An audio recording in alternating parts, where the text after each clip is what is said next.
مریض، مسافر، عورت، نابالغ لڑکا اور غلام جمعہ کی فرضیت سے مستثنی ہے، یعنی ان پر جمعہ فرض نہیں، اگر چاہیں تو پڑھ لیں، نہیں تو ظہر کی نماز بھی کافی۔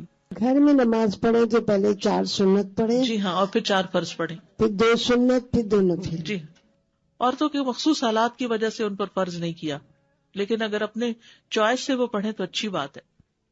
ابو عمرو شیبانی سے مروی ہے، انہوں نے عبداللہ کو دیکھا کہ وہ جمعہ کے دن عورتوں کو مسجد سے نکال رہے تھے، کہہ رہے تھے کہ اپنے گھروں کی طرف نکلو، وہ تمہارے لیے بہتر ہے۔ یعنی کوئی یہ نہ سمجھے کہ عورت کے لیے جمعہ پڑھنا، یہ جمعے سے محروم ہونا کوئی بہت بڑی محرومی ہے، وہ گھر میں بھی نماز پڑھیں گی تو ان کو وہ اجر مل جائے گا۔ اصل میں عورتوں کو تیار کرنا ہوتا ہے مردوں کو کہ وہ ٹائم پر جمعے کے لیے نکلیں، کہ عورتوں کو گھر اس لیے رہنے کی ضرورت ہے کہ وہ مردوں کو تیار کر سکیں کہ وہ جمعے پہ جائیں وقت پر۔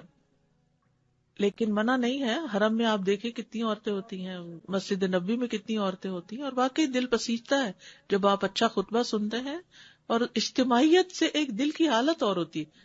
دیکھیے جو لوگ کامیاب ہوتے ہیں نا زندگی میں، خوش ہوتے ہیں، ان لوگوں کی سوشل لائف بہت اچھی ہوتی ہے۔ اور ہمارے لیے یہ مسجد، یہ مدرسہ، یہ اجتماعی عبادتیں، یہ اکٹھے ہو کے عبادت کرنا، عیدیں، تراویاں، یہ سب یہ خوشی کا ذریعہ ہے۔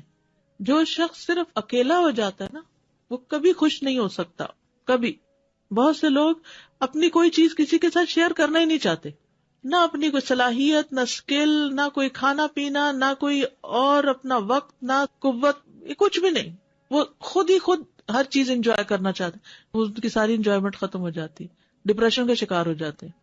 ڈپریشن کا بہترین علاج ہے، کیوں کہ آگے مریض کی عادت کرو، کیوں کہ آگے جنازے پہ جاؤ اور بعد میں گھر والوں کا خیال رکھو، تاکہ وہ سنبھلے رہیں، تنہائی کا شکار نہ ہو، سبق بھی حاصل کرے۔